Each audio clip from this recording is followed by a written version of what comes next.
स्वागत आप सभी का एचडी क्लासिक यूट्यूब चैनल में। यूपी ट्रिपल एस पीईटी में आज हमारा होगा सेट नंबर 17वां। मॉडर्न इंडिया के कुछ क्वेश्चन बच रहे थे तो हमने कहा इस वाले सेट में उसे हम कंप्लीट कर देंगे। इसके बाद का जो सेट होगा यानी कल जो हम अपलोड करेंगे सेट नंबर 18, उसमें हम जनवरी से लगा करके जुलाई तक के कुछ बहुत ज्यादा इंपॉर्टेंट क्वेश्चन होंगे, उन सारे क्वेश्चन को कवर करने की कोशिश करेंगे। ठीक है, तो चलिए इस सेट में कुछ इंपॉर्टेंट क्वेश्चन है जैसे हमने पहले भी करवाया हुआ है और आप चाहें तो इसे 2x स्पीड में देख सकते हैं और जल्दी जल्दी इसको आप कवर कर लीजिएगा। अंग्रेजों ने मंगलौर की संधि निम्नलिखित में से किसके साथ की थी? बहुत ही आसान सा सवाल है। आप जानते हैं अंग्रेज मंगलौर की संधि टीपू सुल्तान के साथ करते हैं, तो इस प्रकार सही जवाब हो जाएगा प्रश्न का कौन सा? बी हो जाएगा आपका राइट आंसर। देखिए सवाल ये पूछेगा कि मंगलौर की संधि कब हुई थी, तो आपका जवाब होगा 1784। उस समय अगर आप देखें तो गवर्नर है लॉर्ड मैकार्टनी और टीपू सुल्तान, इनके बीच में यह संधि होती है मंगलौर की संधि। यह संधि द्वितीय आंग्ल मैसूर युद्ध की समाप्ति के लिए किया जाता है। ठीक है, आप जानते हैं श्रीरंगपट्टनम की संधि ये भी 1792 में होता है। टीपू सुल्तान और अंग्रेजों के मध्य में ये होता है और इसमें जो है टीपू सुल्तान को उस समय शासक है कॉर्नवालिस, इसके पास अपने 2 बच्चों को बंधक के रूप में रखना पड़ता था। हमसे ये पूछेगा कि श्रीरंगपट्टनम की संधि किस मतलब कब हुआ था, तो यहाँ पे याद रखना होगा 1792 में। इसी संधि के संदर्भ में कॉर्नवालिस कहता है कि हमने अपने मित्र को अधिक भयानक बनाए बिना ही अपने शत्रु को फलदायक रूप से लंगड़ा कर दिया है। ठीक है, मतलब ये इसी स्टेटमेंट पूछेगा डायरेक्ट आपसे कि यह स्टेटमेंट किसके बारे में कहा गया, किस संदर्भ में कहा गया। तो यह जो स्टेटमेंट कहा गया वह साथियों टीपू सुल्तान के बारे में कहा गया और किस संधि के तहत कहा गया है? श्रीरंगपट्टनम की संधि के तहत कहा गया है। ठीक है, अगला सवाल है, आप इसे हल कर सकते हैं। क्वेश्चन करा कि निम्नलिखित कथनों पर विचार करिए, नीचे दिए गए कोड से सही विकल्प का चयन करिएगा। शिवाजी के अष्टप्रधान में 8 मंत्रियों का परिषद था, ये बात बिल्कुल सही है। अष्टप्रधान मंत्रियों के पास निर्णय लेने के लिए शिवाजी बाध्य थे। तो अभी हमने आपसे शायद पहले भी कई बार डिस्कस किया कि शिवाजी अपने जो ये अष्टप्रधान इन्होंने बनाया था, इसको मानने के लिए साथियों यह बाध्य नहीं थे। यह केवल और केवल एक सलाहकारी परिषद था। क्या था? सलाहकारी था, मतलब ये सिर्फ और सिर्फ सलाह दे सकता था।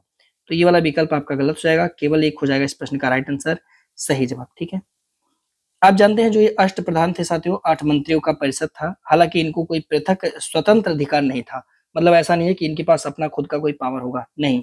अष्टप्रधान से परामर्श लेने के लिए शिवाजी बाध्य नहीं थे, इस बात को याद रखिएगा। शिवाजी ने किसी भी मंत्री के पद को अनुवांशिक नहीं बनाया था। ऐसा नहीं था कि मंत्री का बेटा मंत्री ही बनेगा, ऐसा नहीं था। शिवाजी अपने क्षेत्र को स्वराज नाम से पुकारते हैं, ये बात आप जानते हैं। ये क्वेश्चन भी कई बार पेपर में पूछा गया है, याद रखिएगा।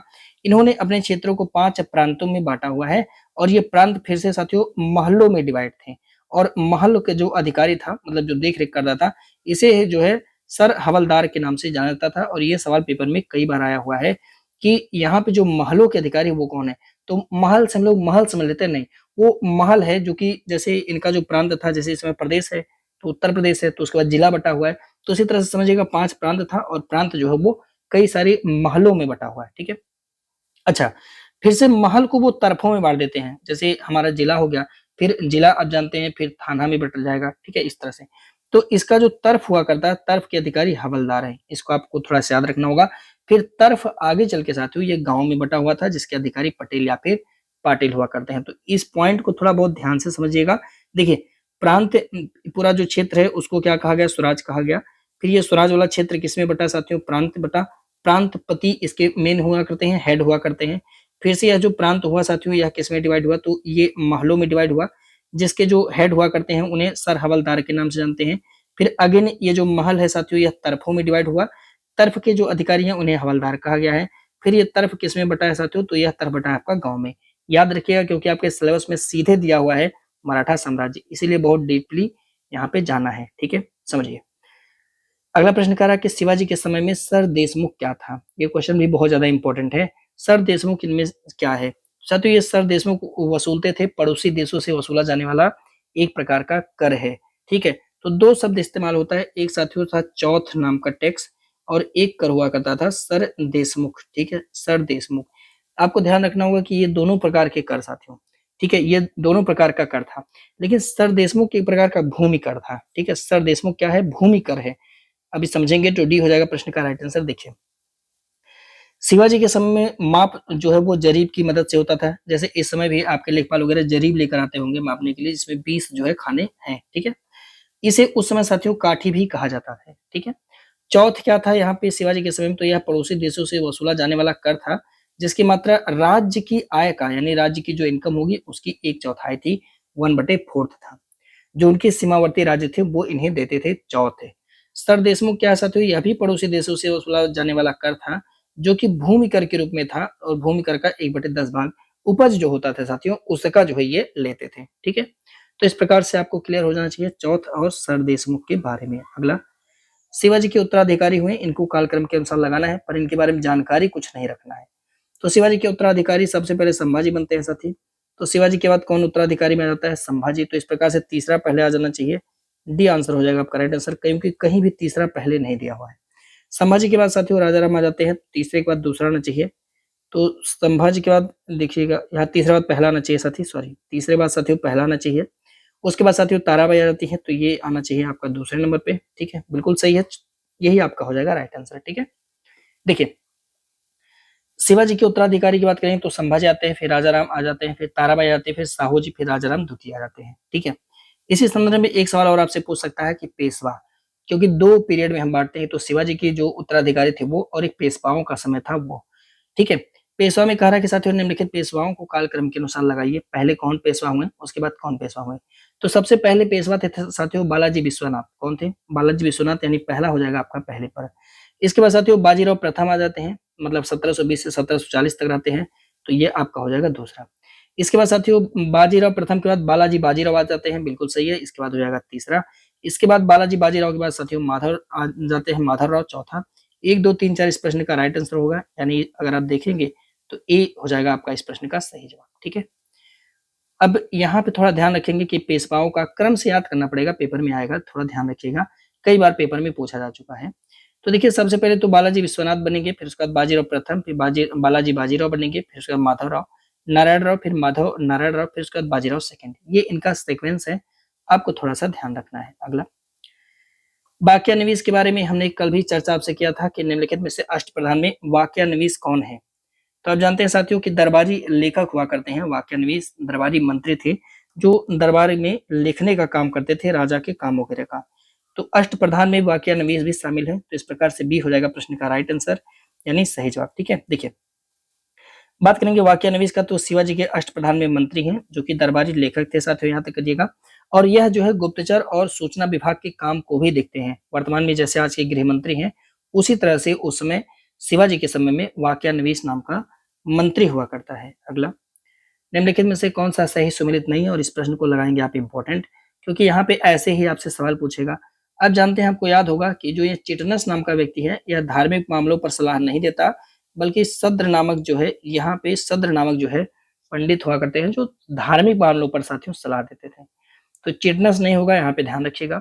सही कह रहा है कि कौन सा सही सुमेलित नहीं है, तो नहीं की वजह से हमारा डी हो जाएगा प्रश्न का सही जवाब, यानी राइट आंसर। ठीक है, समझेंगे मेरे दोस्त, यहाँ पे शिवाजी के शासन के प्रमुख अष्ट प्रधानमंत्री कौन है। तो पेशवा ये संपूर्ण राज्य पर शासन करते थे, पहले भी हमने बताया। मजमूदार यह अर्थ मंत्री है, चर्चा हो चुकी है। वाक्यान्वीस या दरबारी लेखक है साथियों, और गुप्तचर और सूचना विभाग के काम को भी यह देखते हैं साथियों। अगला, निम्नलिखित में से कौन मराठा शासन में पत्राचार डिपार्टमेंट से संबंधित है। तो आप जानते हैं पत्राचार विभाग से किसका संबंध था। तो साथियों पत्राचार विभाग से संबंधित है चिटनस। ठीक है, जबकि ये आप जानते हैं सैनिक से संबंधित है, और ये धर्म से संबंधित है। बी आंसर हो जाएगा आपका राइट आंसर। मैं आपको रिवीजन कराना चाहता हूँ, क्योंकि ये चैप्टर इंपॉर्टेंट है, यहाँ से एक सवाल बनेगा। ठीक है, बात करेंगे दबीर को साथियों, तो यह राज्य का विदेश मंत्री था, ये बात क्लियर है। चेतनस ये पत्राचार विभाग से संबंधित है। सरे नौबत ये सेनापति हैं। सद्र जो है वो धार्मिक मामलों की देखरेख करते हैं। तो मेरे भाई इन सबको थोड़ा ध्यान रखना, वरना मामला गंभीर हो जाएगा। अगला, करा के निम्नलिखित कथनों पर विचार कीजिएगा। साहू जी संभाजी के पुत्र थे। साहू जी ने सतारा को अपनी राजधानी बनाई तथा यहीं पर 1708 ईस्वी में अपना राज्याभिषेक कराया। क्या दोनों स्टेटमेंट सही हैं? साथियों आप जानते हैं साहू जी संभाजी के ही पुत्र थे। ठीक है, दोनों स्टेटमेंट बिल्कुल सही है, बिल्कुल ही करेक्ट आंसर है। 1708 में साहू जी का राज्याभिषेक हुआ था, ये बात भी सही है। सी आंसर हो जाएगा प्रश्न का राइट आंसर, सही जवाब। ठीक है, सी मार दीजिए राइट आंसर। समझे बात को इसको। साहू जी कौन थे? तो साथियों संभाजी के पुत्र थे, और सतारा को इन्होंने अपनी राजधानी बनाई। हमारे लिए यही बात सिर्फ सही है और इम्पोर्टेंट है कि भैया इसने अपनी राजधानी किसको बनाई थी, सतारा को। ये बात भी इंपॉर्टेंट नहीं है कि राज्याभिषेक कब हुआ था। ठीक है, साहू जी ने सेना पर्दे नामक नए पद का सृजन किया, ये बात हमारे लिए बहुत ज्यादा मायने रखता है। ठीक है, 1750 ईस्वी में बालाजी बाजीराव से राजाराम द्वितीय की सगोली की संधि हो जाती है आपस में ही। इस संधि के तहत मराठा संगठन का वास्तविक नेता कौन बन जाता है? अब पेशवा बन जाता है, हेड बन जाता है, और यहीं से कहानी साथियों पेशवा की स्टार्ट हो जाती है। बहुत डीपली इसलिए नहीं गए क्योंकि जहां तक हमें जरूरत है उतना ही चलेंगे, क्योंकि कल आपका एग्जाम है ना, मतलब एक दिन बाद। अच्छे से करके आना मेरे भाई, बिल्कुल निश्चिंत होकर के जाना। आप इतना पढ़े हुए हैं जितना पीसीएस का अधिकारी भी नहीं पढ़ता है। 20 सेट में 17 सेट में हमने आपको इतना क्वेश्चन कराया है ना कि आप अगर पूरा किए होंगे ईमानदारी से तो एकदम जलवा झंडा गड़ के आएंगे। और हाँ, भविष्य में कोई भी एग्जाम होगा, अभी हम जुड़े रहेंगे आप सबके साथ। अभी यूपी दरोगा भर्ती पर पूरा काम किया जाएगा, एसआई को हम लोग देखेंगे, साथ में ग्रुप डी और एलटी ग्रेड पर भी हम फोकस कर रहे हैं। तो कोई भी कॉम्पिटिटिव एग्जाम हो, जीएस वाला हमने कमान संभाली है, तो टेस्ट हम आपको बाकायदे करवाते रहेंगे। इसके लिए आप हमारे साथ जुड़ सकते हैं, चैनल को सब्सक्राइब कर सकते हैं। कोई भी बकवास वाला वीडियो मिसगाइडिंग बिल्कुल भी नहीं की जाएगी भाई। हम आपको आपके सिलेबस के अकॉर्डिंग, ठीक है, आपके सिलेबस के अकॉर्डिंग टेस्ट सीरीज देंगे, और इस टेस्ट सीरीज को याद करने की जिम्मेदारी आपकी है साहब, ठीक है। चलिए, क्वेश्चन करा कि निम्नलिखित में से किसे मराठा साम्राज्य का द्वितीय संस्थापक माना जाता है? तो वही मराठा साम्राज्य का द्वितीय संस्थापक हम बालाजी विश्वनाथ को मानते हैं। सही जवाब हो जाएगा प्रश्न का पहला हो जाएगा आपका राइट आंसर, ध्यान रखिएगा। बात करेंगे बालाजी विश्वनाथ, तो इन्हें मराठा साम्राज्य का द्वितीय संस्थापक माना जाता है। 1713 ईस्वी में साहू ने इन्हें पेशवा अपॉइंट किया है, याद रखिएगा। इनकी मृत्यु के बाद इनका पुत्र बाजीराव प्रथम ये पेशवा बन जाते हैं साथियों, और बाजीराव प्रथम के बाद बालाजी बाजीराव पेशवा बन जाते हैं। क्रम से इसलिए मैंने पहले ही बता दिया क्योंकि ये सारे लोग इंपॉर्टेंट नहीं है, इसलिए थोड़ा थोड़ा इनके बारे में जानकारी रख लीजिए। अंग्रेज और पेशवा बाजीराव के ये वाली संधि बहुत इंपॉर्टेंट है, पेपर में हो सकता है डायरेक्ट आपसे पूछ ले साथियों, ठीक है। दिसंबर 1802 में साथियों ये संधि होती है अंग्रेज और पेशवा बाजीराव द्वितीय के मध्य में। 31 दिसंबर 1802 को बसीम की संधि होती है, और ये बहुत ज्यादा इंपॉर्टेंट सवाल है। पहला आप मारेंगे इसका राइट आंसर। देखिए, अगर बात करेंगे बसीम की संधि, तो याद रखेंगे यह संधि होती है पेशवा और अंग्रेजों के बीच में 31 दिसंबर 1802 को। संधि के तहत पेशवा ने अंग्रेजों की संरक्षण को स्वीकार कर लिया, मतलब समझे गुलामी स्वीकार कर लिए हैं, और एक अंग्रेजी सेना पुणे में रखा जाएगा ऐसा भी स्वीकार कर लिया। संधि के तहत पेशवा ने गुजरात, ताप्ती और नर्मदा के मध्य के प्रदेश, तुंगभद्रा नदी के सीमावर्ती प्रदेश जिनका आय लगभग में 26 लाख रुपए थी, कंपनी को दे दिया। सोचिए, संधि के तहत पेशवा ने सूरत नगर भी कंपनी को दे दिया, मतलब कंपनी अब राजा राजा हो गई, और इनकी कहानी हो गई मराठाओं की खत्म साथियों, ठीक है। देखिए, तो खत्म होगी तो हम लोग कहे पढ़ेंगे, खत्म करते हैं, हम लोग भी आगे बढ़ते हैं। निम्नलिखित में से कौन सा कथन महालवाड़ी व्यवस्था के संदर्भ में सही है? हमने आपको अस्थायी बंदोबस्त और रैयतवाड़ी टेस्ट सीरीज में पढ़ा दिया था, ये बचा हुआ था तो हमने यहाँ पे कवर कर दिया। तो यह महालवाड़ी के बारे में कह रहा है, कौन सा स्टेटमेंट सही है? इस पद्धति के जन्मदाता हॉल्ट मैकेंजी को माना जाता है, बिल्कुल सही है। महल का शब्द होता है साथियों जागीर या फिर गांव, बिल्कुल सही है, दोनों स्टेटमेंट आपके सही है। सी मार दीजिएगा प्रश्न का आपका राइट आंसर, ठीक है। देखिए, महलवाड़ी व्यवस्था में साथियों महल का मतलब ही होता है जागीर या फिर गांव होता है। इस पद्धति में राजस्व व्यवस्था प्रत्येक महल के साथ की गई थी, यानी जागीर या गांव के साथ की गई थी, ना कि किसानों के साथ। यानी आपने तीन जगह देखा, अस्थायी बंदोबस्त में आपने जमींदारों के साथ देखा, रैयतवाड़ी में आपने किसानों के साथ देखा, महल में आपने पूरे गांव के साथ देखा है, ठीक है। हॉल्ट मैकेंजी जो है इस व्यवस्था के जन्मदाता माने जाते हैं। इस व्यवस्था के अंतर्गत उत्तर प्रदेश, मध्य प्रांत, पंजाब का क्षेत्र आता है साथियों, ठीक है। अगला करेंगे नेक्स्ट। अब थोड़ी सी 1857 की क्रांति में कुछ सवाल बनते हैं, तो आइए उस पर चर्चा कर लेते हैं। करा कि 1857 की क्रांति के समय निम्नलिखित में से कौन भारत में गवर्नर जनरल के पद पर थे? बहुत ही आसान सा सवाल है, आप सभी को पता होगा। इस समय लॉर्ड कैनिंग शासन में थे, मैंने कई बार इस पर चर्चा आपसे पहले भी कर लिया है। अगर आप रिवीजन नहीं करेंगे तो आप कुछ भी नहीं कर पाएंगे। 1857 के विद्रोह के समय में इंग्लैंड में प्रधानमंत्री कौन है? तो आप जानते हैं पाम्पस्टन है, जबकि भारत में वायसराय लॉर्ड कैनिंग है साथियों। और इस समय कमांडर इन चीफ कौन है? कॉलिन कैंपबेल है। विद्रोह के समय भारत में मुगल वायसराय कौन है? बहादुर शाह जफर है, जो कि बेचारे दिल्ली में शांत मार के बैठे हुए हैं। अगला, ये किताब बहुत इंपॉर्टेंट है, इंडिया वार ऑफ इंडिपेंडेंस 1857। ये किताब आपसे पूछा जाएगा किसके लेखक कौन है? तो आपका जवाब होगा साथियों विनय दामोदर सावरकर, यानी वी.डी. सावरकर साहब। इन्होंने किताब को लिखा हुआ है, आप थोड़ा सा याद रखिएगा, ठीक है। इंडिया वार ऑफ इंडिपेंडेंस 1857, ठीक है, याद रखिएगा। और भी कुछ लोग हैं जो 1857 की क्रांति को लेकर के किताबें लिखे, जैसे सर सैयद अहमद खान ने लिखा an essay on the causes of the Indian revolt 1816। Ashok Mehta ने लिखा द ग्रेट रिबेलियन, जबकि एस एस ने लिखा 1857। आर सी मजूमदार ने लिखा the sepoy mutiny and the rebellion of 1857। और ये हमसे बहुत बार पेपर में पूछा जाता है, मोस्ट इंपॉर्टेंट, आप इसे लगा सकते हैं। इंपॉर्टेंट तो सारे लोग हैं, याद रखिएगा। शशि भूषण चौधरी का किताब है civil rebellion in India mutinies 1857 साथियों, ठीक है। पूरन जोशी की किताब है रिबिलियन 1857 ए सिम्पोजियम, ठीक है। अगला है 34वीं रेजिमेंट बैरकपुर के मंगल पांडे ने अपने साथियों को विद्रोह के लिए आह्वान किया। 34वीं रेजिमेंट के थे बैरकपुर के मंगल पांडे ने साथियों, इन्होंने अपने साथियों को विद्रोह के लिए आह्वान किया। इसने एडजुटेंट लेफ्टिनेंट बाग की हत्या भी कर दी और मेजर सर्जेंट ह्यूरोस को गोली मार दी। उक्त घटना किस तिथि को हुई थी? सिंपल सा बात है साथियों कि मेरठ में आप जानते हैं सारी चीजें हो रही हैं और मंगल पांडे जो है वो हीरोज को गोली मार दे रहे हैं और कब मार रहे हैं यही आपसे साथियों पूछ रहा है, किस तिथि को मार रहे हैं। साथियों ये घटना होती है 29 मार्च 1857 को। कब होती है? 29 मार्च 1857 को, ठीक है। हालांकि इसके लिए स्टार्टिंग तो पहले से हो जाता है पर गोली मारने वाली घटना ये 29 मार्च को ही होती है, समझिए इस बात को। हुआ क्या था 23 जनवरी 1857 को एक जगह साथियों दमदम, यहाँ के सैनिकों ने क्या किया, कारतूस का प्रयोग करने से इनकार कर दिया, बोला कारतूस में चर्बी मिली हुई है, ठीक है।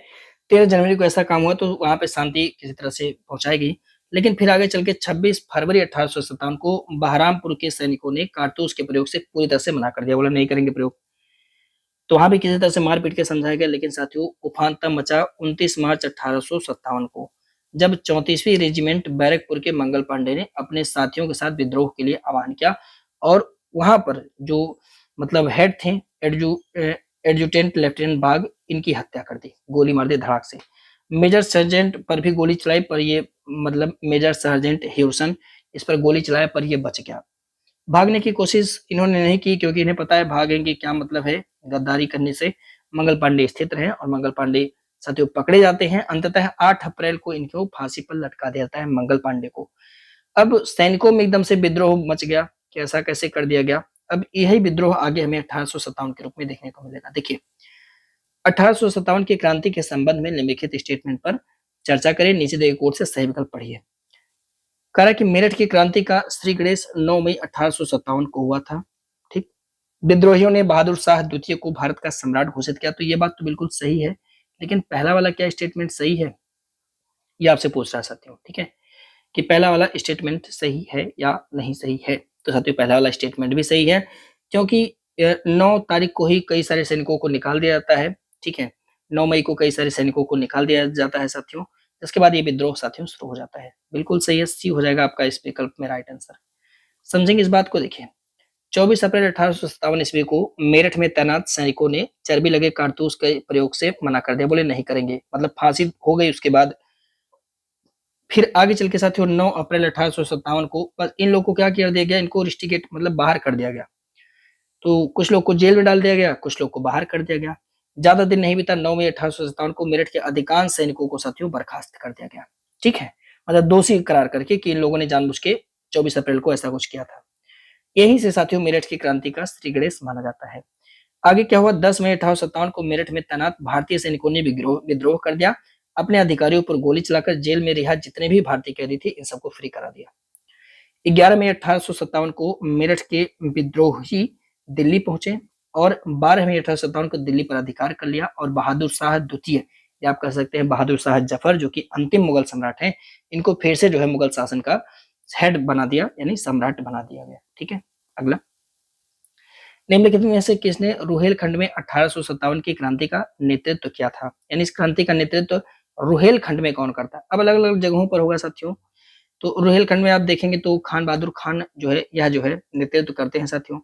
तो इस प्रकार से सही जवाब हो जाएगा आपका सी राइट आंसर। ध्यान से अब देखिए इसको थोड़ा ध्यान से रट लीजिएगा क्योंकि पेपर में आएगा कि नेतृत्व किसने कहाँ पे किया हुआ है।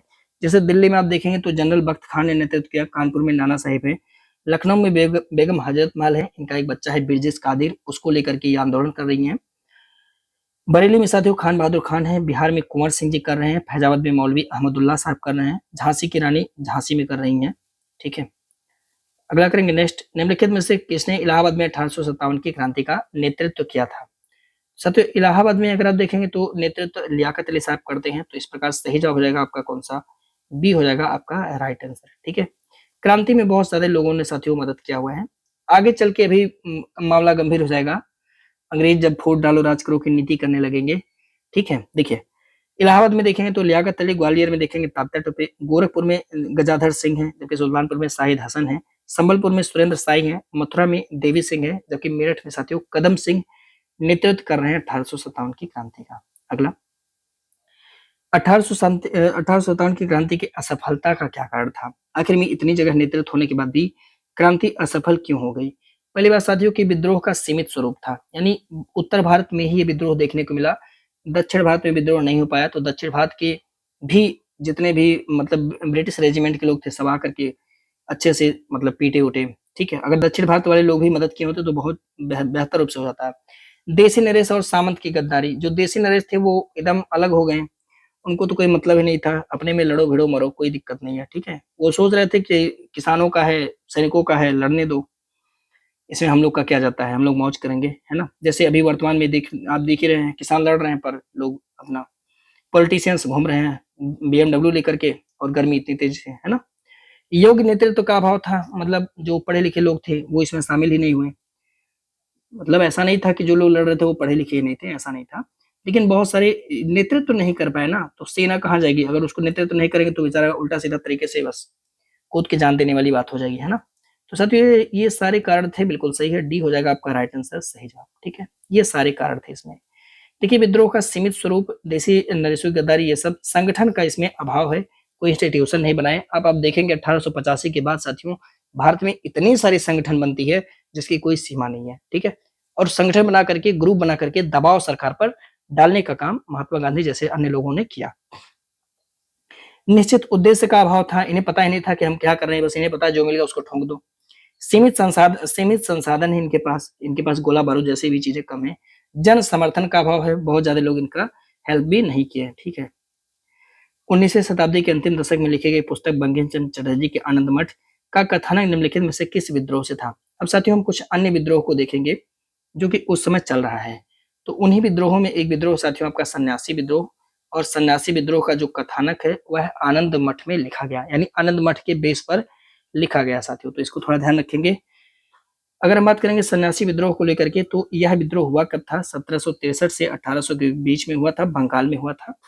इसके विद्रोही सन्यासी साथियों गिरी संप्रदाय के थे, याद रखिएगा, जो कि शंकराचार्य के अनुयायी थे। बंकिम चंद्र चटर्जी की पुस्तक है साथियों आनंद मठ में सन्यासी विद्रोह का वर्णन किया गया है, ऊपर जो प्रश्न में दिया था। इसी तरह से एक और विद्रोह फकीर विद्रोह जो कि 1776-77 में होता है। यह विद्रोह होता है साथी मजनून शाह या मजमून शाह लिखा है कि मजनून शाह से नाम है, और चिराग अली इसके प्रमुख नेता हैं, यानी फकीर विद्रोह के। तो थोड़ा सा ध्यान रखिएगा, पेपर में अगर ऐसा कुछ मिलेगा हल्का फुल्का दिमाग में तो क्लिक कर जाएगा।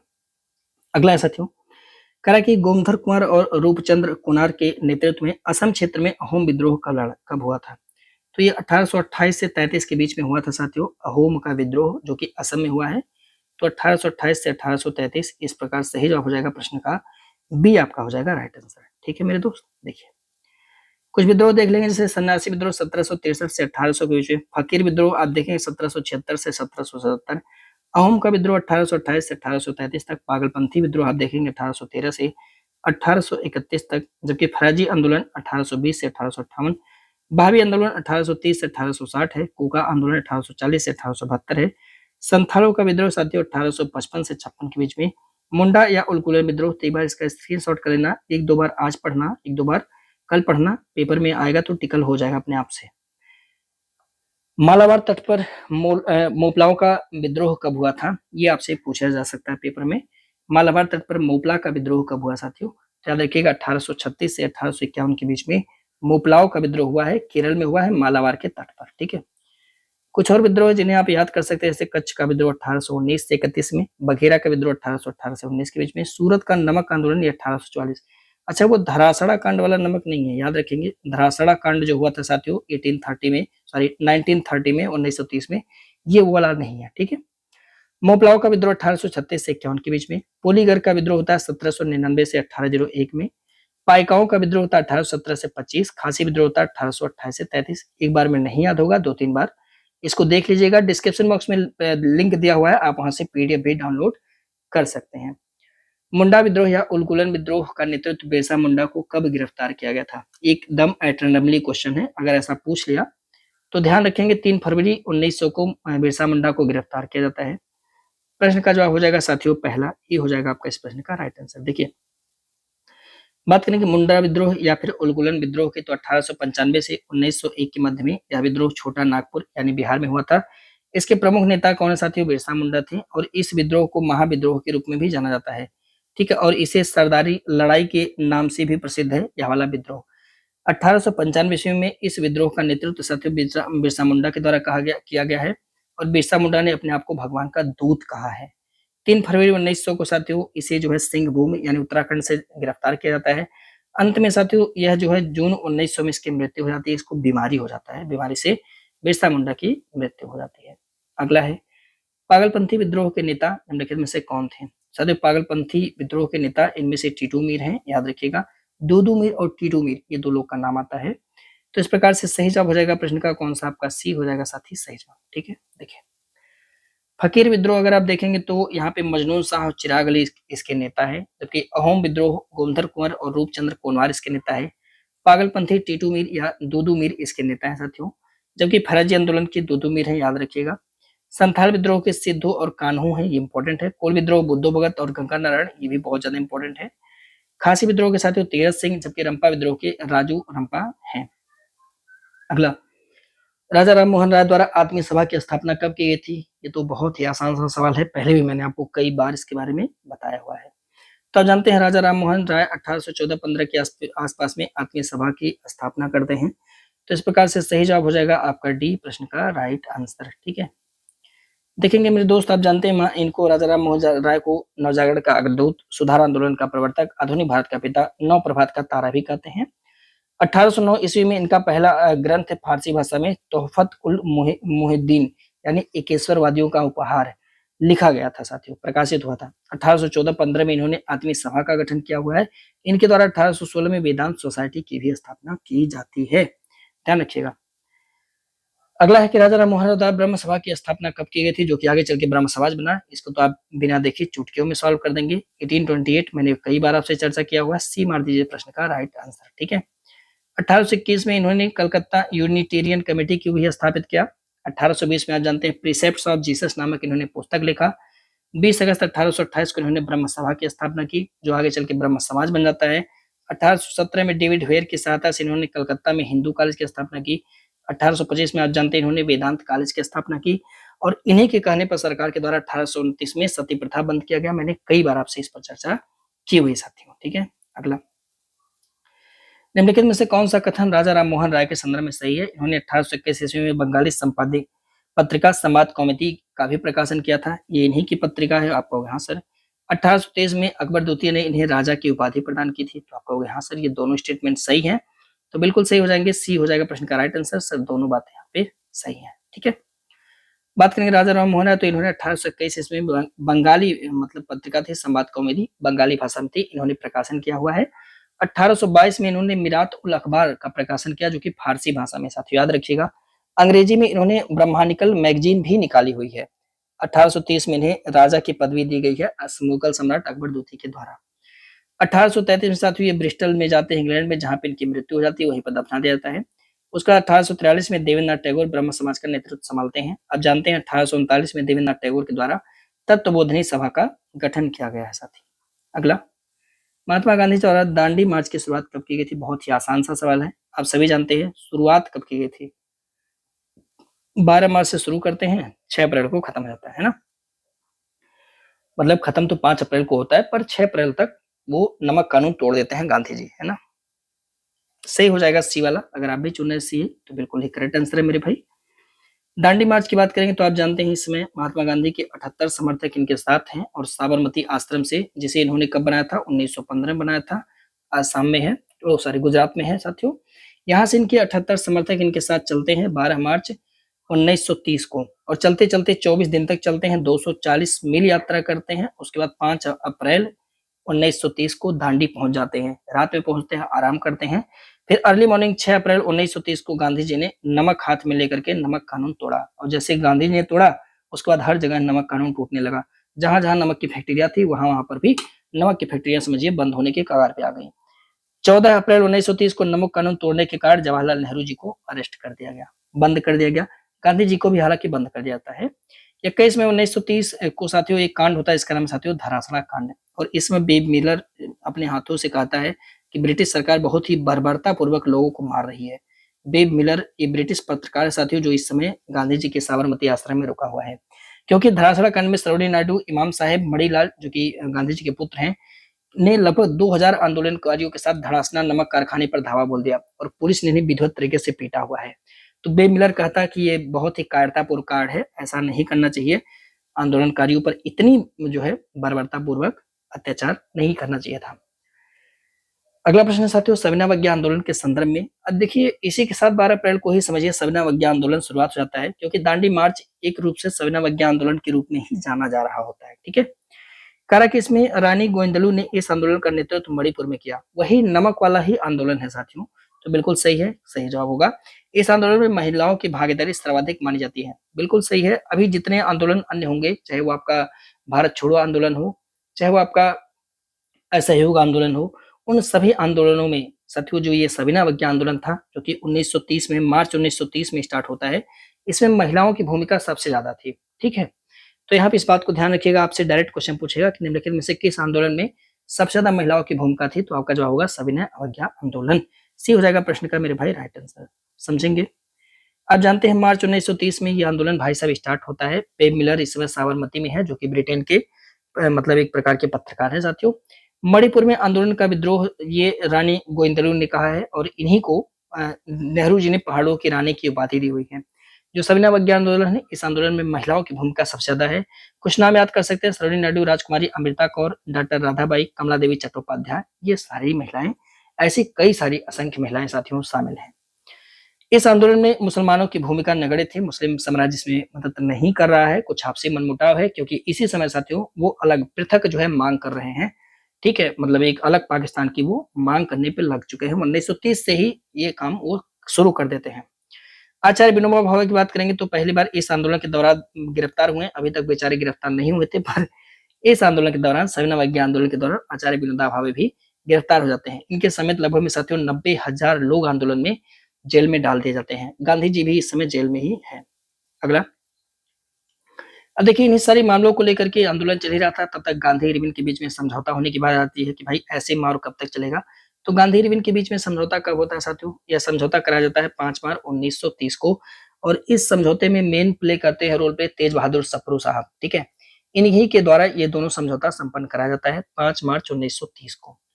तो ये देखते हैं क्या क्या घटना होता है गांधी इरविन समझौता, जो कि अच्छा गांधी इरविन समझौता अच्छा हाँ साथियों 31 होगा, माफ करिएगा गलती हो जाएगा। 5 मार्च 1930, 30 लिखा हुआ है, लेकिन 30 कैसे हो सकता है साथियों, ये गलत जाएगा, 1931 ही कर लीजिए। ठीक है, क्योंकि 30 में कहा, अभी तो आंदोलन स्टार्ट हुआ, आंदोलन के बाद ही ये होता है साथियों। जब आंदोलन ही 6 अप्रैल 1930 को शुरू होता है, मतलब स्टार्ट हुआ है, तो ये मार्च में बैठक कैसे हो सकती है साथी, है ना। तो इसे आप सही कर लीजिएगा, 1931 का साथियों समय से सही कर लीजिए। ठीक है, यहाँ पे सही कर लीजिएगा।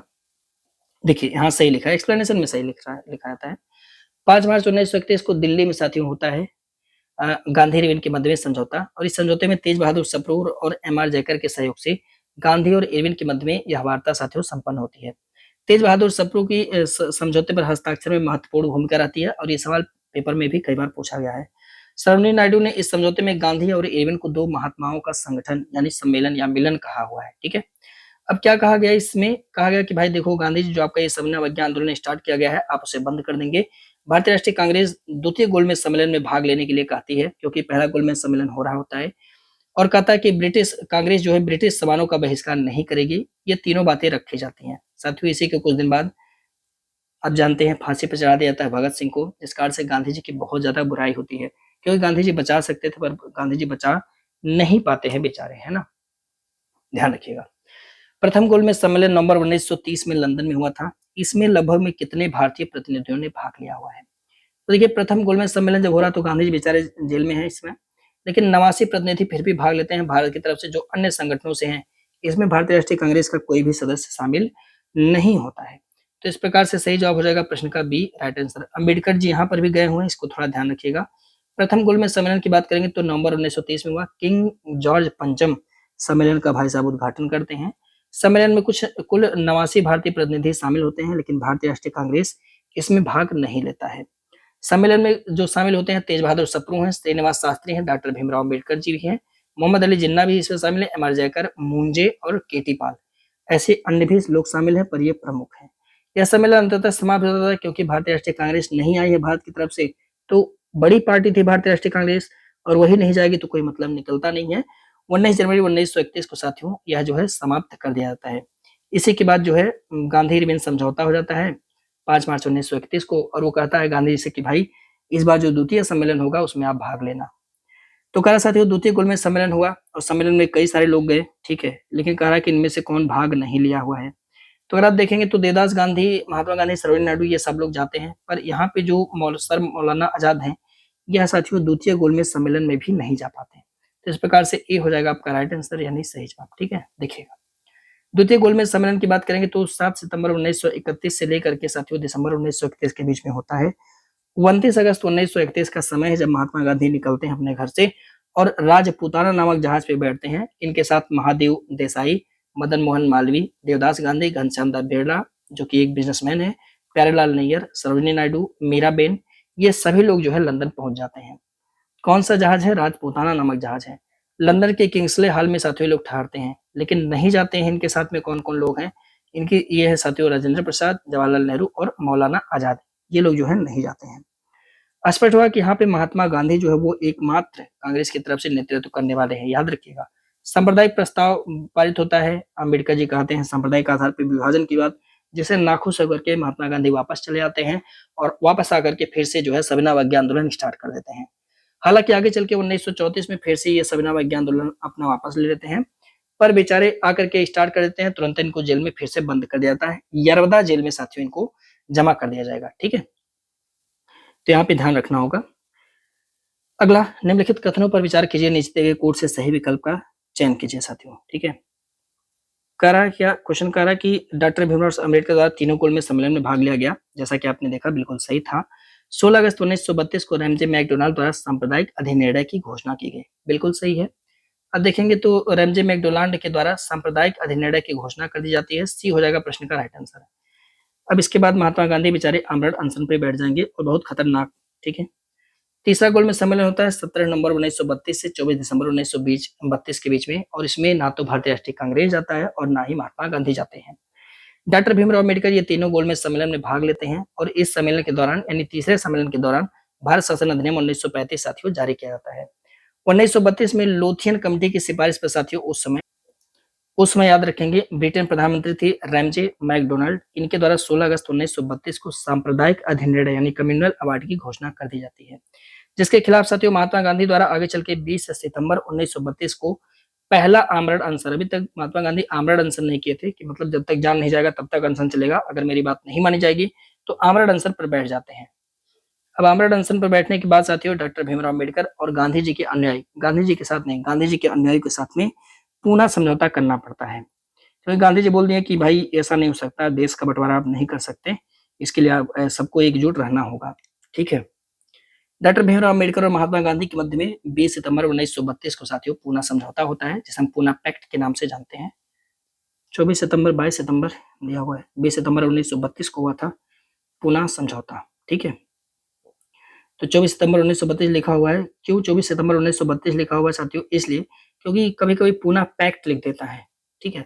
पर रियलिटी ये था कि सम्मेलन तो मतलब समझौता तो 20 सितंबर 1932 को ही हो गया था, लेकिन ये पूना समझौता के नाम से साथियों लागू होता है वह 24 सितंबर 1932 को लागू होता है। तो 20 अगर ऑप्शन में आ जाएगा तो घबराइएगा मत, 20 सितंबर 1932 भी अगर ऑप्शन में आ जाए तो घबराना नहीं है, और 24 सितंबर भी आ जाए तभी भी घबराना नहीं, ये इस दिन लागू हो रहा है, ठीक है। तो डी हो जाएगा राइट आंसर। अगर 20 सितंबर ऑप्शन में होता तो हम 20 सितंबर को मारते, घबराना नहीं है साथियों, ठीक है। क्योंकि कई बार पुनः पैक्ट आप देखेंगे तो कहीं 20 लिखा मिलेगा तो कहीं 24 मिलेगा।